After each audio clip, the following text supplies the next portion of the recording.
Energy security, పారిశ్రామిక అభివృద్ధి, ఆత్మనిర్భర్ భారత్ లక్ష్యాలను సాధించడంలో కేంద్ర ప్రభుత్వం వ్యూహాత్మకంగా ముందుకెడుతోందని కేంద్ర మంత్రి కిషన్ రెడ్డి అన్నారు.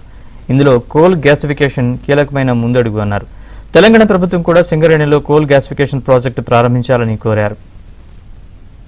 దేశంలో పెట్రోలియం ఉత్పత్తులు కానీ, కెమికల్ ఉత్పత్తులు కానీ, ఫెర్టిలైజర్స్ కానీ మరి అనేక రకాలుగా ఈరోజు విదేశాల మీద ఆధారపడి మనం కొనసాగిస్తూ ఉన్నాము. స్టీల్ ఉత్పత్తి కావచ్చు, పెట్రోల్ డీజిల్ కావచ్చు, లేక ఈరోజు ఎస్ఎన్జి కావచ్చు.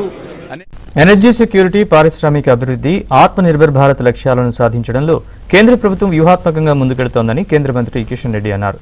ఇందులో కోల్ గ్యాసిఫికేషన్ కీలకమైన ముందడుగు అన్నారు. తెలంగాణ ప్రభుత్వం కూడా సింగరేణిలో కోల్ గ్యాసిఫికేషన్ ప్రాజెక్టు ప్రారంభించాలని కోరారు. దేశంలో పెట్రోలియం ఉత్పత్తులు కానీ, కెమికల్ ఉత్పత్తులు కానీ, ఫెర్టిలైజర్స్ కానీ మరి అనేక రకాలుగా ఈరోజు విదేశాల మీద ఆధారపడి మనం కొనసాగిస్తూ ఉన్నాము. స్టీల్ ఉత్పత్తి కావచ్చు, పెట్రోల్ డీజిల్ కావచ్చు, లేక ఈరోజు ఎస్ఎన్జి కావచ్చు.